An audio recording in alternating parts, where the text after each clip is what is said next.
I think that parents need to be careful and choose wisely where they intervene in the kid's life. Because, again, if you overfunction for a child, you're really sending them the message that you need to overfunction, that you don't necessarily believe that they can handle it on their own. So I would make it very simple.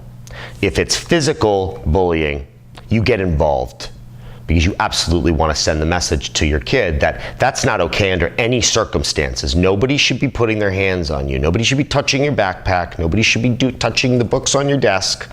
You come into my airspace, I'm involving my mom and dad, period. And I'm involving anybody who will listen. I'll shout it from the rooftops, because that's having a sense of self. That's setting boundaries.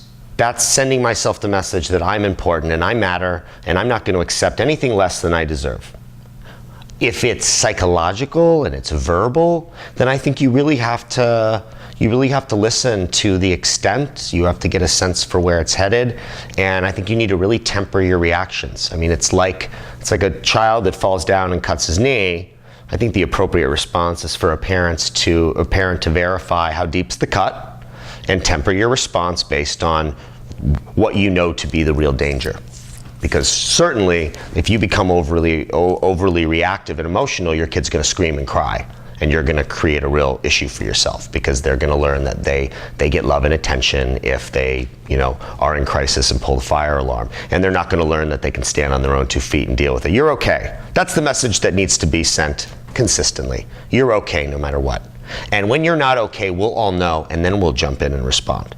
The not okay is very, very obvious, but oftentimes we take okay and make it not okay for weird reasons. So not everything is a catastrophe. So I think with the verbal bullying, you want to listen more than give advice, and ask more. What do you think? What do you think? Because again, if you're overfunctioning, you're really doing it for yourself as a parent. You're doing it because you don't like the idea of your kid being mistreated. You're taking it personally.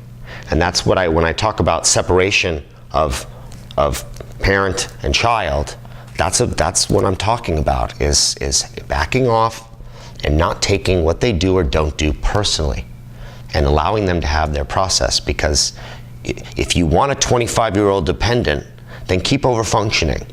But if you want somebody that is working towards standing on their own 2 feet and has the confidence to deal with whatever life throws them, then you really want to ask the question, what do you think? What do you think you should do?